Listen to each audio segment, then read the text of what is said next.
Right, 26 December 2024, and today I'm going to be recapping on what I was covering last night.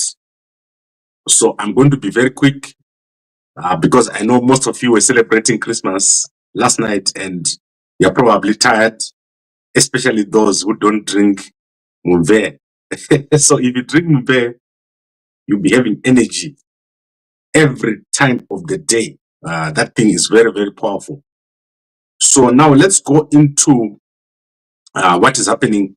The developing story right now between Mnangagwa and General Chiwenga is the fight over his visit to India.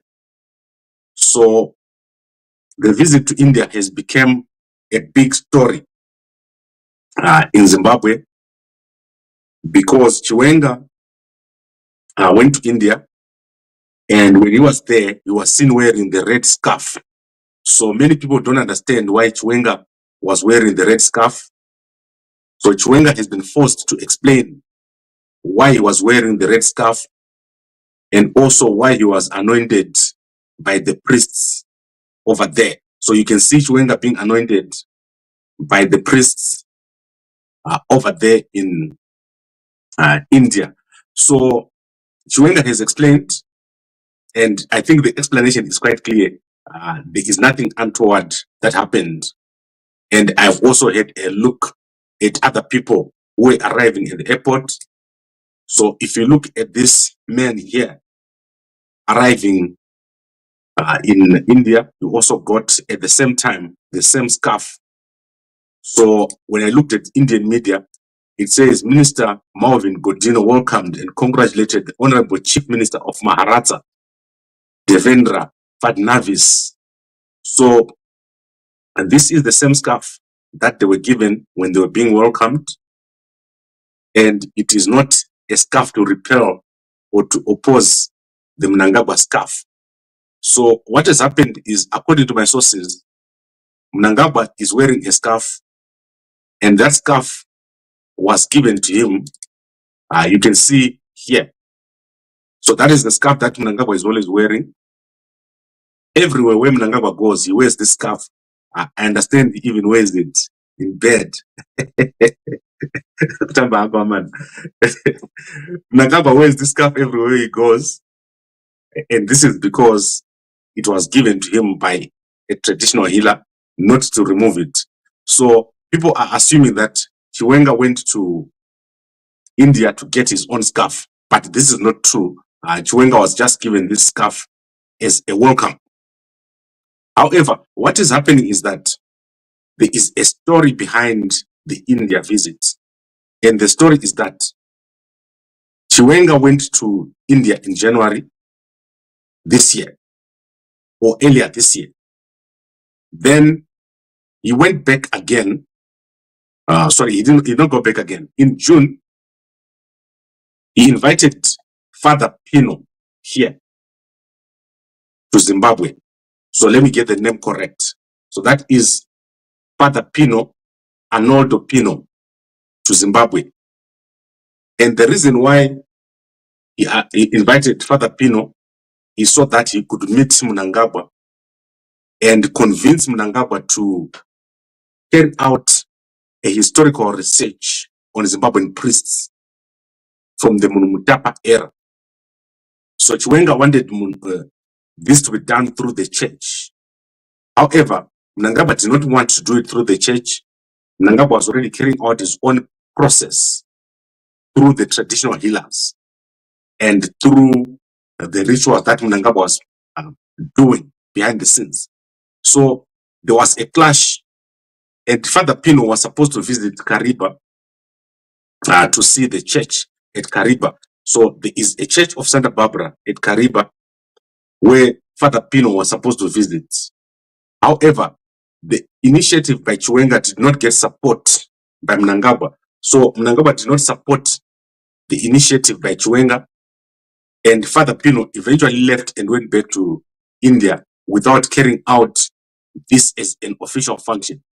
So Mnangagwa refused to carry out the process that Chiwenga was proposing, which was to do a historical research on all the Zimbabwean priests who had served in India from the 1400s.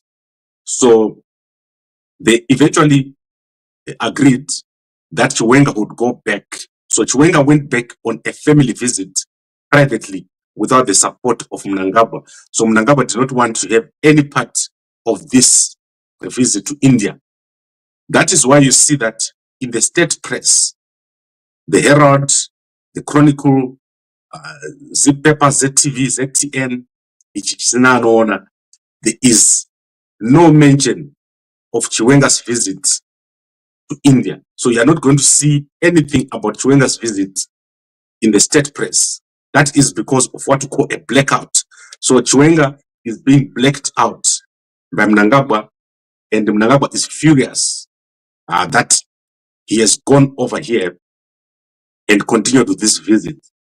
If you look at the back, you are going to see the delegation here, and I believe that is this the sons of Chiwenga, these two here, and then so that is the bigger older sons, and then you are going to see the younger sons at the front. So as I showed you last week, there is one son on the left between Min Mauvin and Chiwenga, and another one on the right.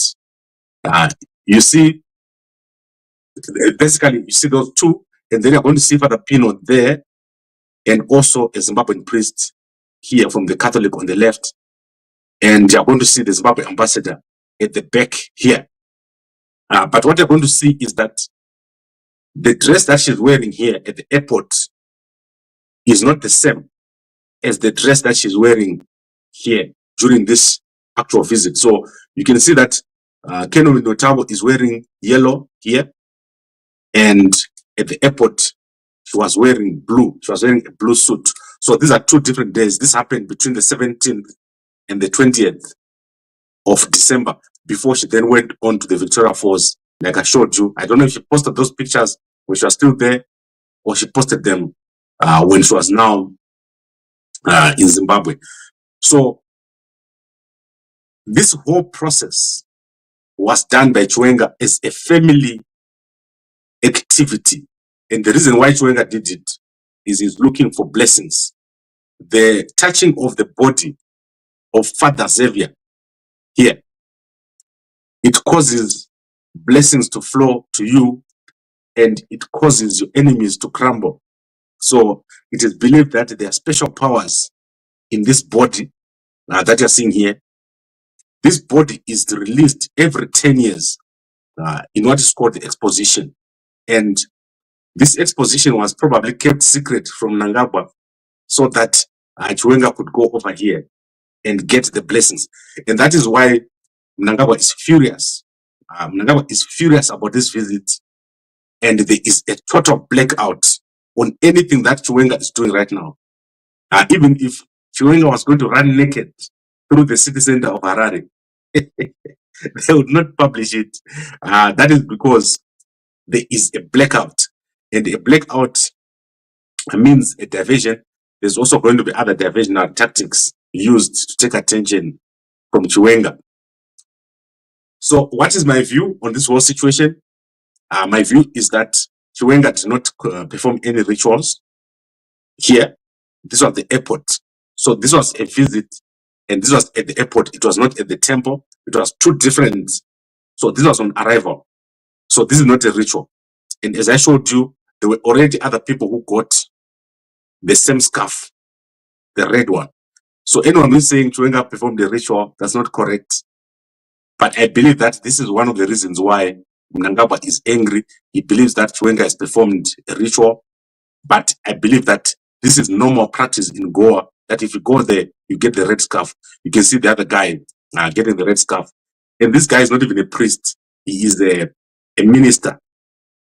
So it is not a ritual. However, I believe that the touching of the coffin here, this was big.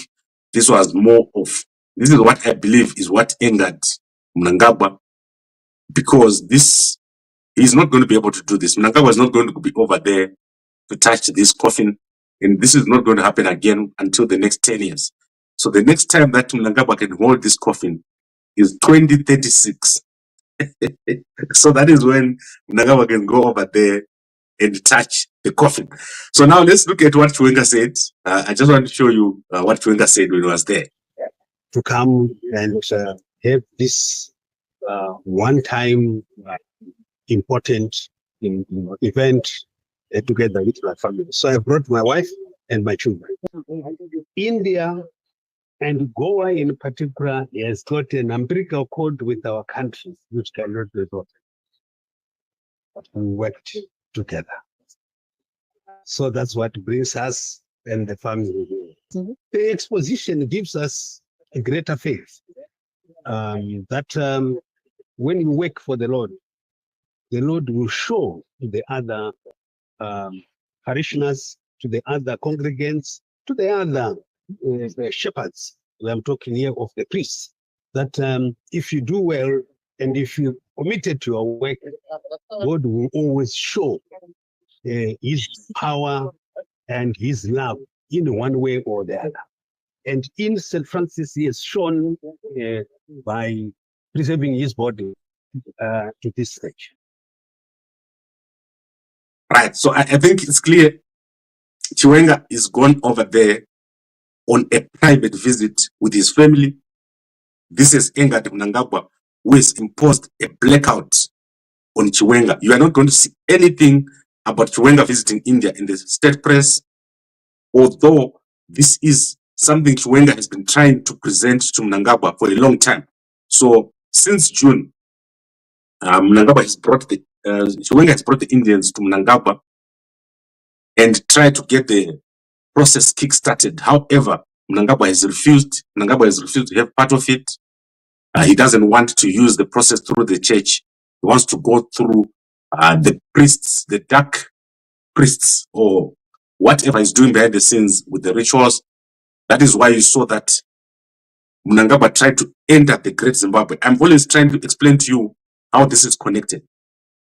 These two guys, Chiwenga and Mnangagwa, they all believe that their power is based on the Mutapa Empire or the dynasty of the Mutapa.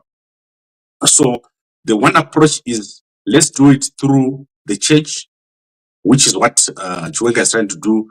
And then Mnangagwa is saying, let's go do it through the rituals, which is what he was trying to do with Chiminya and also with the secret Nehanda.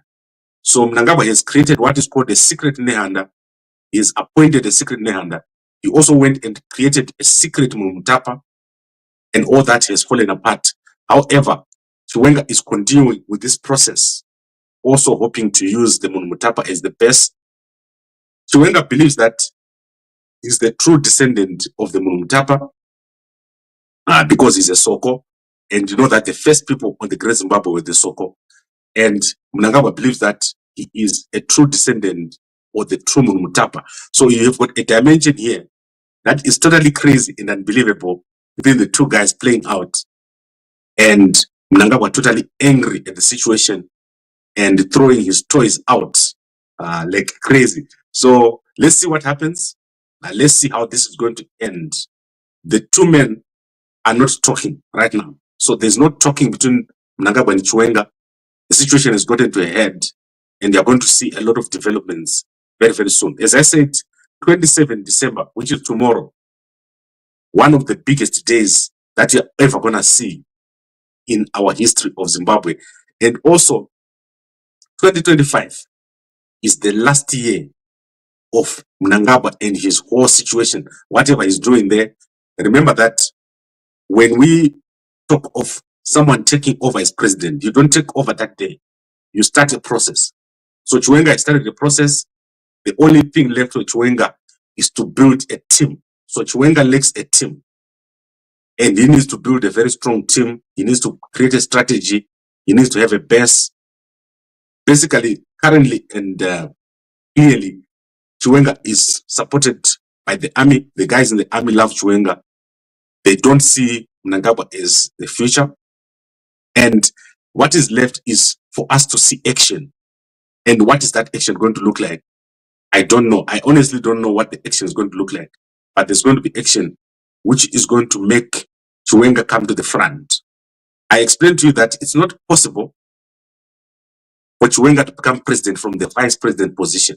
So the first thing that we need to see is Chiwenga leaving that vice president position and becoming no one. So Chiwenga must be willing to lose everything before he becomes president. It will never happen for someone to jump from vice president to president in Zimbabwe. And you can take that to the bank. So I think I've covered this. Let's now look at the news. So there's very interesting news that has taken place, particularly in Mozambique. Overnight, there has been massive looting, burning, and killing taking place in Mozambique. People have been killed, and Frelimo offices have been burned across the country by people chanting Venanzio, Venanzio, Venanzio. So this is a developing story. The South Africans are trying to come up with a solution because Mnangagwa is part of the problem. Mnangagwa has issued a statement saying that nothing else can happen in Mozambique because the courts have ruled. So you now have two positions. That is the South Africans saying, let there be negotiation, let there be a government of national unity. And Mnangagwa is sat at chair, issuing a statement to say the process is finished and nothing else can happen in Mozambique. So you now have a clash between South Africa and Mnangagwa. And very soon, you are going to see South Africa taking charge of the situation in Mozambique. And Mnangagwa totally irrelevant right now because it's part of the rigging that has taken place in Mozambique. Venanzio Mondlane is going to do very, very well. But that country, Mozambique, has got serious problems and they can't be solved by one person. What needs to happen in Mozambique is to sort out the security situation. The biggest problem in Mozambique is that Frelimo has been unable to protect the country's borders. And the reason why they're not able to protect the borders is the corruption at local level. There is so much corruption in Mozambique, and it's shocking. About 20 years ago, I went to Mozambique to start a business, and there was a place called Dondo where I went there. And that was the first time that I realized how corrupt, and I've told you guys this story before. There is nothing that you can do in Mozambique without paying the local officials. At that time, I think just talking to the guy would cost $5,000. There is no structure at local level in Mozambique. There is no difference between the house of the official or the governor and the government business. There is no connection, there's no central control. So wherever you are at that particular time, the person who is there, that's the person that is in charge.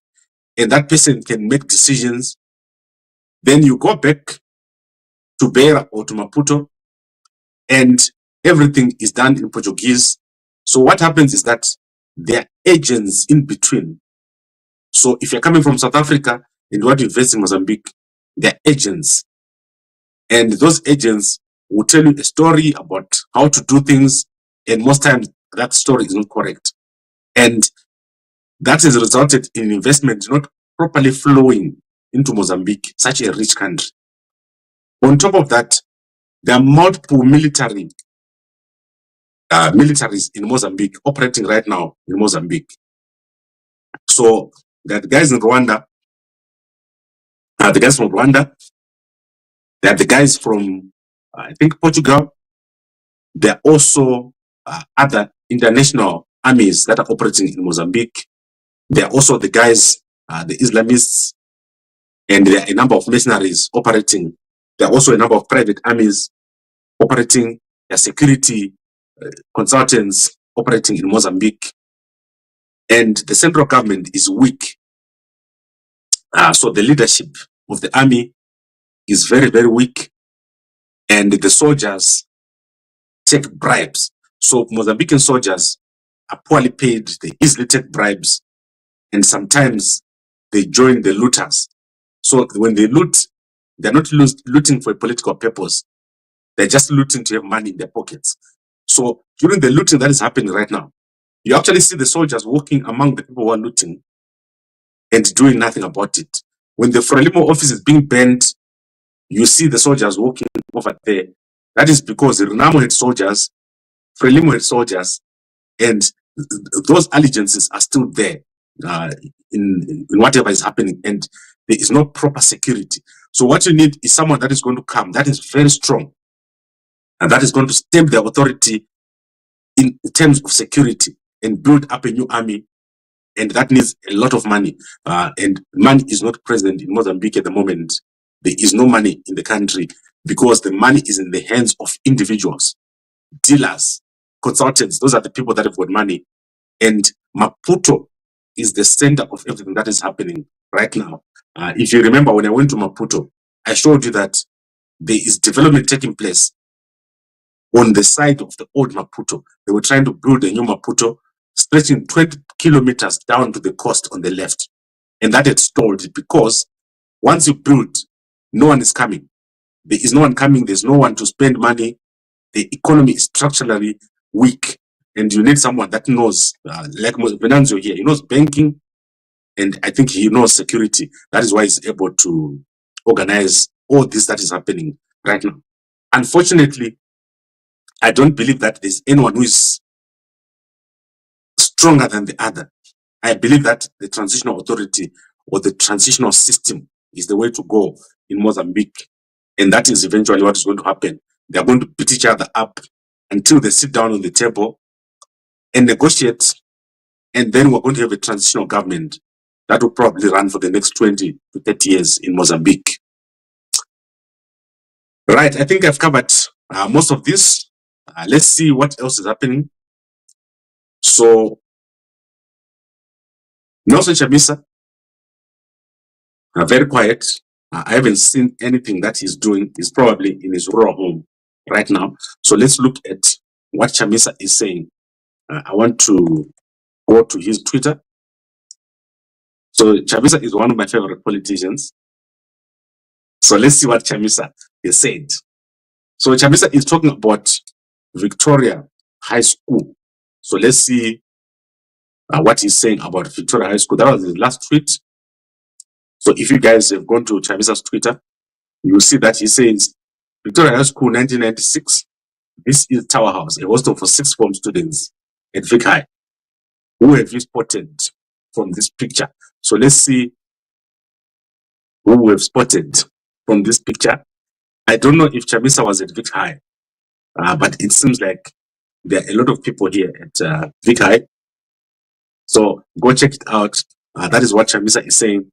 And then he also talked about national unity. And after that, there is nothing. So I think Chamisa is busy at his rural home. And then obviously, if we look at Mnangagwa, I don't think Mnangagwa is tweeting, but let's look at what Mnangagwa is saying. So Mnangagwa last tweeted 22 hours ago and was wishing a Merry Christmas to everyone.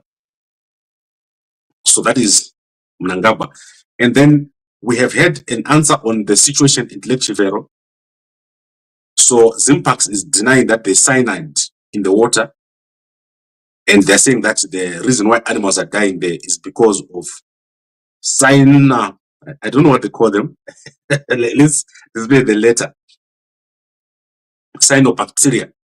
So I told you that the cyanobacteria is caused by raw sewage falling into Lake Chivero because the system for cleaning sewage is not working.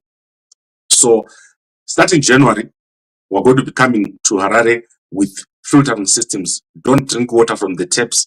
So we're going to be providing you guys with that filtering system so that you can put it in your house. And this is very important. It's not just in Zimbabwe, it's all over the place. Imagine if I put water, let's say I walk in town, you see the road. If I put water on the road and then I say, take a cup and take it up and drink, would you drink that? So that is what you're currently doing. The water you're taking from the tap is coming from a place like the road. And it looks clean, but it's actually very dirty. So we want to stop this thing of drinking dirty water. And I've stopped drinking water myself, which is not filtered. because of the hormones, the nappies, the dead bodies, and the sewage that is available in Harare. And I think the way to solve this would be to all move to Victoria Falls, because that is where the future of our country is. Harare is a mess. That situation cannot be solved at all. Then I want to quickly look at other things here. Let's see what else is there. I wanted to ask Tinashe Jonasi to come here and explain his accusations on Duma Boko. But for some reason, Tinashe Jonasi is not reachable. So I haven't been able to reach Tinashe Jonasi. And then also the situation with the Mohadi is not clear. But my understanding is that some announcement of some sort is imminent on Mohadi. Something can happen to him anytime. Mohadi, Matawe, you're insulting people. What happened? And then Mkoma Elia says, you keep on pushing ZANU PF agenda. You are an agent of factionalism in the ZANU. I don't do anything in the ZANU. I do not care about the ZANU. Maybe the procedure is that there's nothing to do with the rituals. You're talking about Chiwenga holding the coffin. I don't agree with holding a coffin. Guys, I want you guys to understand.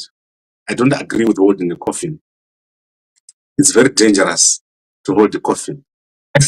Comment like that. That's all I have to say. You can do a lot of things, but when you hold a coffin, especially of a guy who's been dead for hundreds of years and whose body is not rotting, it means a lot. And the optics, in terms of how it looks very bad. And Mnangagwa is going to be very angry about this because he thinks you are taking powers or sucking powers from this guy, and you're going to destroy him with it. So this picture is probably what angered Mnangagwa the most, of these guys holding the coffin. So that Keno Minetabo there and General Chiwenga. Guys, this is serious. These guys are angry at each other. Because ever since this visit, Mnangagwa is literally ordered state press not to cover Chiwenga at all. You are not going to see Chiwenga in this picture in any state newspaper. And Mnangagwa normally does this kind of thing when he is furious. So he is terribly furious about Chiwenga, and this situation cannot be resolved. These guys are going to fight each other to the death until one of them is out. That is going to happen. There's no coming back from this one. So everything that was happening was jokes. But the moment that Chiwenga was in India, everything just stopped. And Mnangagwa is adopted that stance of saying, this guy is fighting me. And so what is going to happen is one of them is going to remain. The other one is going to go. The relationship is done between these two. And it's all going to start in India. We are going to see something very big starting tomorrow the 27th, 3 months after Mnangagwa tried to enter the Great Zimbabwe and the spirits pushed him out hard. Right, I think I've covered everything that I wanted to cover. And now let's go to our sponsors. Mve. If you're not watching last night, if you're not here, you're not done. You must be almost done with your Mve. Your 30 days are almost up. And Mve makes you very, very strong. 1 liter engine turns to 3 liter engine, 1 kickstart, and you don't have to crank it. And now we've got a new supplement that we're going to add to all the guys in South Africa. You're going to get a free sample if you order your packet. So if you order your packet now, it is going to come with a free sample. And that sample is dangerous. I'm responsible for the damage of many masaladi akakwara because of me Gorerino. Right, then I want to bring this to an end very, very quickly. Let's see. Do you know Vic Force is inside national parks? Yes, Mkoma Simba, but we're not building inside Vic Force. Many people don't understand. Vic Force itself is not big, it's tiny. So we're going to be building on the edge or in Wange. So 100 kilometers around Victoria Falls. We're going to create a city for the diaspora for homecoming. And we're going to start with this house or this cottage. So this is the cottage that we're going to start by having. We have talked to the supplier of the special material or special building material. And we're going to have our first house or demo house within the first few weeks of January. Then we're going to show you guys the demo house. Building a house will take less than a week, and it will be able to withstand any temperature changes. I've shown you how that works, and it will be on free land. So no one in the diaspora is going to pay for land. We want you to live in a proper house. So but that is the situation over there. I do not doubt what we're going to do. We're going to do very, very well. And I know many of you want to to be part of it. Mukoma Romi said he was pushed out. Yes, Mnangagwa was pushed out hard by the spirits when he tried to enter the Great Zimbabwe. The Great Zimbabwe is one of 7 places in the world where anomalous events happen. It's a portal to another world. That is why you see Kuti, your grandfather, he built a small house, a round one. And if you go to the Great Zimbabwe, they built a humongous something that cannot be explained in engineering terms. That is because people who built that place are not people. It was built by people with special superpowers. And what happened is that when people started to disobey the spirits, everyone was thrown out of the Great Zimbabwe. That's why no one lives there. People were thrown out of the Great Zimbabwe. The rocks that make up the wall of the Great Zimbabwe, where did they come from? Who cut them? So you don't know all this. There are many other places around Masvingo where you will see such structures like what you see at the Great Zimbabwe. And if you take those rocks, I want you guys to try it right now. Go and take a few of those rocks and take them to your home. You'll be dead before the end of a week. In my village, there is a place called Chibvumani. You can Google Chibvumani. I've gone there and did a video. Chibvumani is similar. So to those who don't know, Chibvumani, right?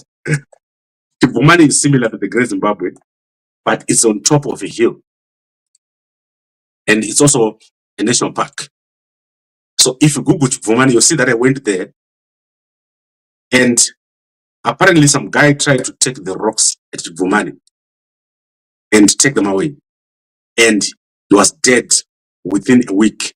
So those rocks, I think Mnangagwa didn't know, they didn't tell him.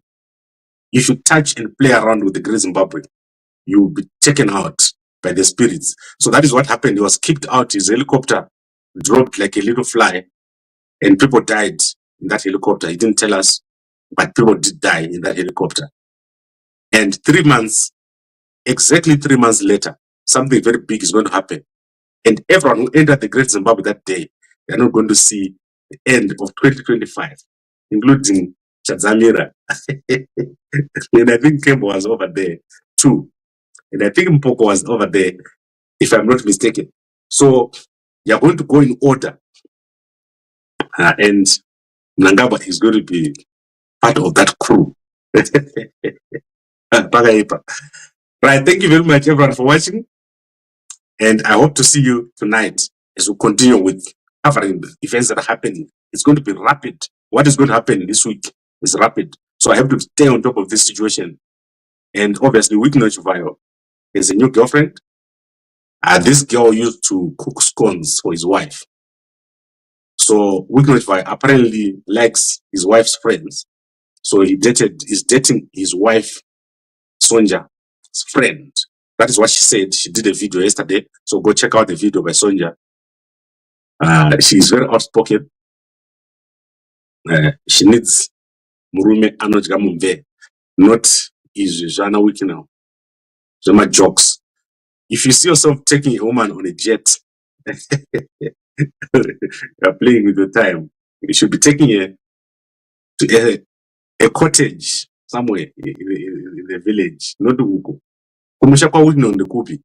Where exactly does Whitney come from? I'm going down my jets. It makes no sense. Right. I'd like to thank all of you for watching and a good day.